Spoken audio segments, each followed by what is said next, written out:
ইতিমধ্যে আমাদের সঙ্গে যুক্ত হয়েছেন সাবেক সংসদ সদস্য কলামিস্ট তিনি। স্বাগত জানাচ্ছি আপনাকেও। জানিয়ে রাখতে চাই আজকে আলোচনার শিরোনাম আওয়ামী লীগ নিষিদ্ধ রাজনীতির বয়ান।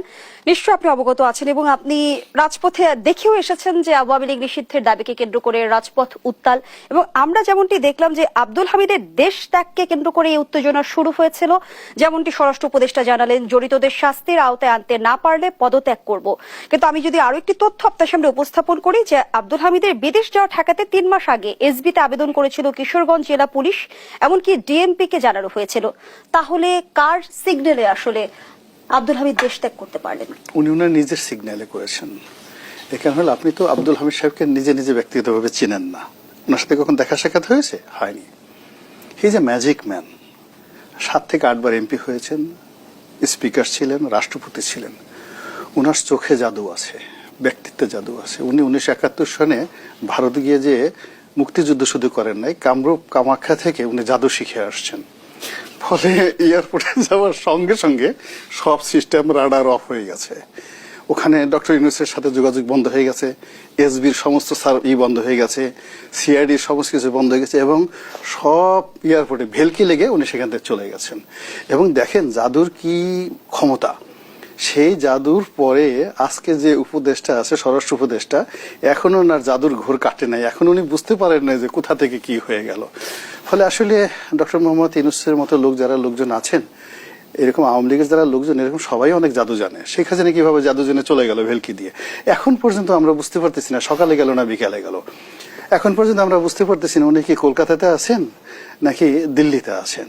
তো এই যে পার্টি, তাদেরকে মোকাবেলা করার জন্য দে নিড মোর নলেজ। তাদেরকে কামরূপ কামাখ্যা যেতে হবে, তাবিজ কভার শিখতে হবে, জাদুর টোনা বান শিখতে হবে। আদারওয়াইজ নাস্তা নেবো, সারাদিন রাস্তা আটকায় রাখতে পারে।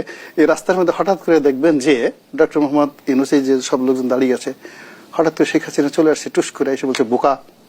দেখবেন সবগুলো সেন্সলেস হয়ে আউট হয়ে গেছে কোনো অবস্থাতে। যার জন্য দিস নট দ্য টাইম।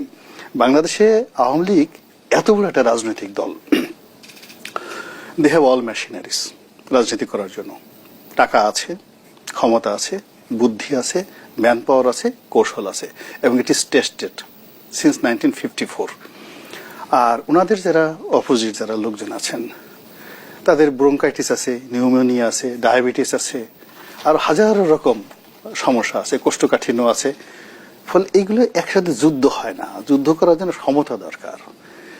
যদি ওনার সঙ্গে মানে এখন যারা আছে তাদের সঙ্গে বিএনপি থেকে শুরু করে সমস্ত রাজনৈতিক দলের ওরকম একটা সমঝোতা থাকতো, তাহলে হয়তো এখানে আওয়ামী লীগকে মোকাবেলা করে যেত। এখন যে জিনিসটা হচ্ছে, এটা একটা অসম যুদ্ধ। এই অসম যুদ্ধে যদি আওয়ামী লীগ নিষিদ্ধ হয়, it will be just a paper, একটা কাগজ, এবং কাগজ একজনের একটা সিগনেচার, এর বাইরে আর কিছু হবে না। মূলত রাজনীতিটা থাকে মানুষের মস্তিষ্কে, এবং রাজনীতির যে চিন্তা চেতনা মানুষের হৃদয়ে থাকে, এবং হৃদয় এবং মস্তিষ্ক এমনভাবে আন্দোলিত করে মানুষকে। সেই কারণে কি হচ্ছে যে আপনি দেখেন অনেক কিছুর পরেও দেখেন শেখ হাসিনা তো 17 বছর যাবৎ কত চেষ্টা করলো, ধানের শেষে কিছু করতে পেরেছে?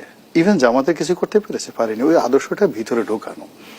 তো বাংলাদেশের 35% লোকের মধ্যে জয় বাংলা, বঙ্গবন্ধু, শেখ হাসিনা। আমরা সারা দুনিয়ার লোক তাকে যত খারাপ বলি না কেন, ভীষণ রকম খারাপ বলি। আমি তো কি বলবো, আমি তার দ্বারা যত ক্ষতিগ্রস্ত হয়েছি, উনিও মোরালেস ক্ষতিগ্রস্ত হয়েছেন। তো আমরা যতই বলি না কেন যে তার উপর ঠাডা পড়ুক, গজব পড়ুক, কিন্তু আসলে আওয়ামী লীগের যারা মানে ওই যে 35% লোকজন আছেন, তাদের কাছে তিনি দেবী। তাদের সঙ্গে যদি ফাইট করতে হয় ওই 35% লোকের কাছে, you must have the policy, professionalism, manpower and everything. এই যে দেখেন ভারত পাকিস্তান যুদ্ধ হচ্ছে, এখন সেই যুদ্ধে জল, স্থল, অন্তরিক্ষে তাদেরকে সমান পাওয়ার থাকতে হচ্ছে। ওরা প্রথম দিকে যে দাপট করছে, এখন দেখা গেল পাকিস্তানের যারা মানে এয়ার ফাইটার আছে, যারা যে এয়ার স্ট্রাইক করে ডগ ফাইট করেছে, আজকে পুরো গুজরাটকে তছনছ করে ছেড়ে দিয়েছে। বিকেল 5টার সময় আমেরিকাকে তারা ধরেছে, যে কোনো ভাবে হোক না কেন এখন সমঝোতা করে একটা যুদ্ধবিরতি কার্যকর করার জন্য তারা করছে।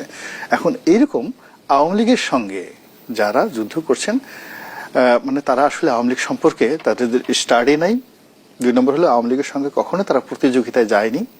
3 নম্বর হলো যে এই প্রতিযোগিতা যাওয়ার জন্য তারা এখন পর্যন্ত ব্রেকফাস্টই করে নাই। ডিনার লাঞ্চ তো পরের ব্যাপার। They have not yet start breakfast. তো তো যার জন্য লেট দেম প্লে, তারা শুরু করেছে, এটা শুরু করতে যায় না আমরা, তারা আমাদের সন্তান, একজন সন্তানের বয়সী যারা রাজপথে আছেন, ডক্টর মোহাম্মদ ইউনূস যারা আছেন, তিনি আমাদের মুরব্বী মানুষ, বয়স তো 86 বছর কম না, অনেক বয়স। আমি মানে সেই দেখা যাচ্ছে যে আমার দাদার বয়সী বয়সও কাছাকাছি হবেন আর কি, বাবার চেয়ে সিনিয়র হবেন। তো এই বয়সে সেই লোকটা দৌড়াদৌড়ি করছেন, তারপর শেষে এখনো ঠিক মতো প্যান্ট শার্ট পরছেন, কথা বলছেন, অসাধারণ। মানে তার কণ্ঠে তো এখনো কাফাকাফি নাই, এই বয়সে তো মানুষ গলা কেঁপে কেঁপে কথাবার্তা বলে। তো দেশের জন্য এই ভদ্রলোকটা কাজ করছেন। তারপরে তার হুজুররা, আজকে দেখলাম এক হুজুরের সৈয়দ মোহাম্মদ ইব্রাহিম, তিনি বলেছেন যে ডক্টর মোহাম্মদ ইউনূসকে নিয়ে তার ক্ষমতাচ্যুতির জন্য কোনো কথা বলা যাবে না, এটা হারাম।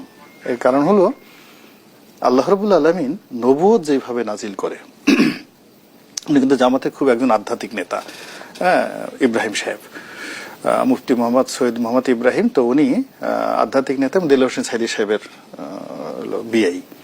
তো উনি বলছেন যে নবুয়ত যেভাবে আল্লাহ কৌশলে, নবুয়তই কৌশলে দুনিয়াতে নবী এবং রাসূল পাঠায়, ঠিক একই কৌশলে আল্লাহর নিয়ামত হিসেবে ইউনূস সাহেবকে বাংলাদেশে পাঠাইছে।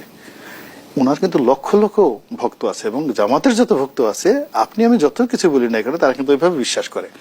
তো কাজী উই মাস্ট হ্যাভ এ, যাকে বলে, রেসপেক্ট টু ডক্টর ইউনূস, যে এই বয়সে 86 বছর বয়সে আল্লাহ রাব্বুল আলামিন ওনাকে আমাদের মধ্যে দান করেছেন। একটু তো ধৈর্য ধারণ করতে হবে, আমরা তো সেই ধৈর্য ধারণ করে আছি, ধৈর্য ধারণ করেছি। তাকে, সে যে কাজটা করতে চাচ্ছে তাকে করতে দেন, ছেলে মেয়েরা যা করতে চাচ্ছে তারাও সেটা করুক, এবং তারা করতে করতে আস্তে আস্তে শিখবে, আস্তে আস্তে শিখবে। আমি একবার যখন সংসদ সদস্য ছিলাম, তখন ডক্টর দীপুমণিকে নিয়ে একটা কথা বলছিলাম যে Dipu Moni, we are all the same age.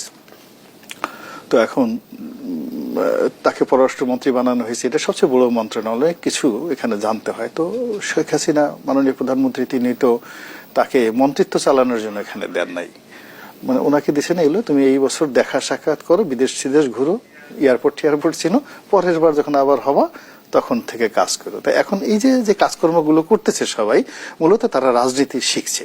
একটা ধাক্কা দিচ্ছে আওয়ামী লীগকে, একটা ধাক্কা দিচ্ছে বিএনপি, একটা ধাক্কা দিচ্ছে জামাতকে, জনগণকে একটা ধাক্কা দিচ্ছে। ধাক্কার পর এই যে প্রতিক্রিয়াগুলো হচ্ছে, এই প্রতিক্রিয়াগুলো আসলে কিভাবে কাজ করে, এটা যতক্ষণ না পর্যন্ত তারা না বুঝবেন, ততক্ষণ পর্যন্ত আমরা তাদেরকে বুঝাতে পারবো না। ধন্যবাদ জানাচ্ছি জনাব গোলাম মাওলা রনি, জনাব আবু আলম শহীদ খান।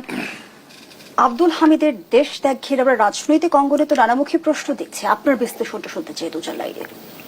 না, উনি তো ঠিকই বলেছে যে একদম ম্যাজিকের মতো উনি ছুড়ে গেলেন। উনি গেছেন, এটা সবাই জানে, এখানে কোনো নতুন কিছু করার নাই।